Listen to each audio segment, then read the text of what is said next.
Hello, ഇന്ന് നമ്മൾ veg biryani chilli gobi recipe ആയിട്ടാണ് ഗൈസ് വന്നിരിക്കുന്നത്. വലിയ ബിൽഡപ്പൊക്കെ കൊടുക്കുന്നുണ്ട്. സംഭവം നമ്മുടെ തട്ടിക്കൂട്ട് തന്നെയാണ്. റൈസ് ഞാൻ കുറച്ച് കുതിർത്തിട്ടു. 1 by 1 ആയിട്ട് ഓരോന്നും ഞാൻ കാണിക്കുന്നു. നിങ്ങൾ വെറുപ്പിക്കുന്നില്ല ഗൈസ്. കണ്ടോ, റൈസ് ഞാൻ വേവിച്ച് മാറ്റി വെച്ചു. അതിലേക്ക് വെജിറ്റബിൾ വേവിച്ച് അതിലേക്ക് മിക്സ് ചെയ്ത് ദം ചെയ്തെടുക്കുന്നു. അത്രത്തോളം തന്നെ കേട്ടോ. അപ്പോൾ എന്തായാലും നിങ്ങളെ ഓരോന്നായിട്ട് കാണിച്ച് ഞാൻ വെറുപ്പിക്കുന്നില്ല.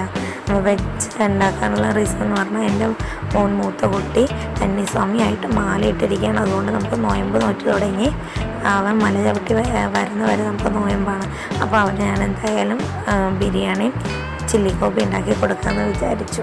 അപ്പോൾ എന്തായാലും എൻ്റെ സംഭവമൊക്കെ റെഡി ആയിട്ടുണ്ട്. ഫ്ലോപ്പായില്ല ഗൈസ്, മിഷൻ സക്സസ് ആയത്. ഇതാണ് നമ്മുടെ ബിരിയാണി. സംഭവം പൊളിച്ചു കേട്ടോ, എനിക്കിഷ്ടപ്പെട്ടു. പിന്നെ നമുക്ക് ചില്ലി ഗോബി ഉണ്ടാക്കണം. അതും ഞാൻ എല്ലാം ഓരോന്നായിട്ടൊന്നും വീഡിയോ എടുക്കാൻ എനിക്ക് പറ്റിയില്ല. പണി ഇച്ചിരി കൂടുതലുണ്ട്. അത് കാരണം അതായത് കണ്ടോ, സംഭവം കഴുകി വൃത്തിയാക്കി മഞ്ഞപ്പൊടിയിട്ട വെള്ളത്തിൽ ചൂടുവെള്ളത്തിലിട്ട് മാറ്റി വെച്ചിരിക്കുകയാണ്. പിന്നെ നമ്മൾ ഫ്രൈ ചെയ്യാനായിട്ട് കുറച്ച് മൈദയും കോൺഫ്ലവറും കാശ്മീരി വെള്ളമൊക്കെ കൂടെ ആഡ് ചെയ്തു ഫ്രൈ ചെയ്തെടുത്തു. ഫ്രൈ ചെയ്തെല്ലാം ഒന്നും ഞാൻ വീഡിയോ എടുത്തില്ല കേട്ടോ ഗൈസ്, അതിനുള്ള ടൈം കിട്ടിയില്ല. ഇതാണ് ഫ്രൈ ചെയ്തെടുത്ത ഫൈനൽ ലുക്ക്. കാണാനൊരു ലുക്കില്ലെന്നേ ഉള്ളൂ. പൊളി സംഭവം എന്ന് പറയും പോലെ സംഭവം പൊളിയാട്ടോ. പിന്നെ നമുക്ക് ചില്ലി ഗോപിക്ക് വേണ്ട എല്ലാ ഐറ്റംസും ഒന്നും ഉണ്ടായിരുന്നില്ല. എന്നാലും ഉള്ള ഐറ്റംസും കൊണ്ട് തകർപ്പനായിട്ടൊരു ഗ്രേവി ഞാൻ അടിച്ചു കേട്ടോ. കണ്ടോ, ആ ഫ്രൈ ചെയ്തതിന് ബാലൻസ് ഓയിലുണ്ടായിരുന്നു. അതിൽ നമ്മൾ ഗാർലിക്കും ജിഞ്ചറും നമ്മുടെ ക്യാപ്സിക്കും ഒനിയനും കൂടെ വഴട്ടിയെടുത്തു. അതിലേക്ക് പിന്നീട് ഞാൻ ചേർത്തത് സോയാ സോസും ടൊമാറ്റോ സോസുമാണ്. വേറെ ചില്ലി സോസ് കിട്ടിയില്ല ഗൈസ്, അതുകൊണ്ട് നമ്മൾ അഡ്ജസ്റ്റ് ചെയ്തു.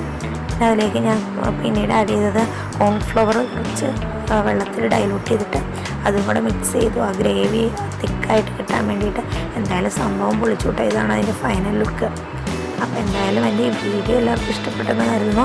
ഇനി നമുക്ക് സെർവ് ചെയ്യാനായിട്ട് നമുക്ക് കുറച്ച് ഞാൻ കച്ചമ്പർ ഉണ്ടാക്കി, റൈത്ത സംഭവം ഉണ്ടാക്കി, പിന്നെ പപ്പടം, അച്ചാർ, ഇതൊക്കെ കൂട്ടി എന്തായാലും നമുക്കൊരു പിടിക്കാം അല്ലേ. ഓക്കെ, എന്തായാലും എൻ്റെ ബിരിയാണി റെഡിയാണ്. ഇതാണ് സംഭവം.